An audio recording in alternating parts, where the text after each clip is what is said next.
ফের পাইকারি ও খুচরা পর্যায়ে বিদ্যুতের দাম বাড়ানো হয়েছে, যা আগামী ১ ফেব্রুয়ারি থেকে কার্যকর হবে।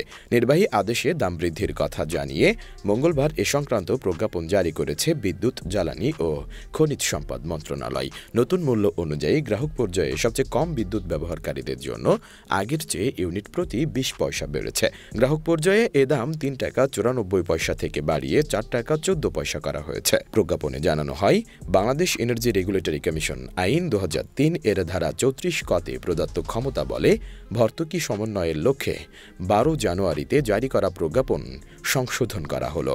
আবাসিক গ্রাহকদের ক্ষেত্রে ০ থেকে ৫০ ইউনিট ব্যবহারকারী লাইফলাইন গ্রাহকদের বিদ্যুতের দাম ইউনিট প্রতি ৩ টাকা ৯৪ পয়সা থেকে বেড়ে ৪ টাকা ১৪ পয়সা, ০ থেকে ৭৫ ইউনিট ব্যবহারকারীর বিদ্যুতের দাম ৪ টাকা ৪০ পয়সা থেকে বেড়ে ৪ টাকা ৬২ পয়সা, ৭৬ থেকে ২০০ ইউনিট ব্যবহারকারীদের ৬ টাকা ১ পয়সা থেকে বেড়ে ৬ টাকা ৩১ পয়সা, ২০১ থেকে ৩০০ ইউনিট ব্যবহারকারীদের ৬ টাকা ৩০ পয়সা থেকে বেড়ে ৬ টাকা ৬২ পয়সা, ৩০১ থেকে ৪০০ ইউনিটের জন্য ৬ টাকা ৬৬ পয়সা থেকে বেড়ে ৬ টাকা ৯৯ পয়সা, ৪০১ থেকে ৬০০ ইউনিটের জন্য ১০ টাকা ৪৫ পয়সা থেকে বেড়ে ১০ টাকা ৯৬ পয়সা এবং ৬০০ ইউনিটের ওপরে বিদ্যুৎ ব্যবহারকারী আবাসিক গ্রাহকদের বিদ্যুৎ বিল ১২ টাকা ৩ পয়সা থেকে বেড়ে ১২ টাকা ৬৩ পয়সা করা হয়েছে।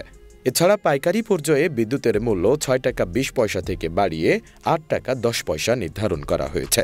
গত রোববার বাংলাদেশ এনার্জি রেগুলেটরি কমিশন সংশোধন বিল ২০২৩ এর অনুমোদন দিয়েছে জাতীয় সংসদ।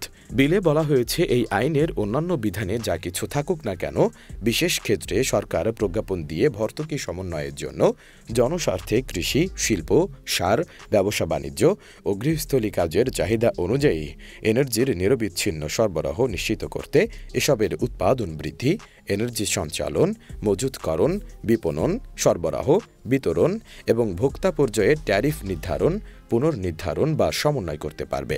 এর আগে গত ১২ জানুয়ারি দেশে ভোক্তা পর্যায়ে বিদ্যুতের খুচরা দাম ইউনিট প্রতি ১৯ পয়সা বাড়ানো হয়েছিল, যা ১ জানুয়ারি থেকে কার্যকর হয়েছে। একই সঙ্গে প্রতি মাসে বিদ্যুতের খুচরা দাম নিয়মিত সমন্বয় করা হবে বলেও ওই বিজ্ঞপ্তিতে উল্লেখ করা হয়েছিল। গত ৮ জানুয়ারি বাংলাদেশ এনার্জি রেগুলেটরি কমিশনে বিদ্যুতের দাম বৃদ্ধির ওপর গণশুনানির আয়োজন করা হয়। তাতে বিদ্যুতের দাম বৃদ্ধির প্রস্তাব উপস্থাপন করে বিদ্যুৎ বিতরণকারী ৬টি প্রতিষ্ঠান।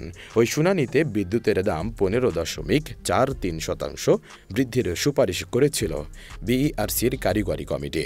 তবে ওই সুপারিশের ভিত্তিতে নয়, সরকারের নির্বাহী আদেশে বিদ্যুতের দাম চলতি বছরের ১২ জানুয়ারি প্রথম দফায় বাড়ানোর ঘোষণা এসেছিল।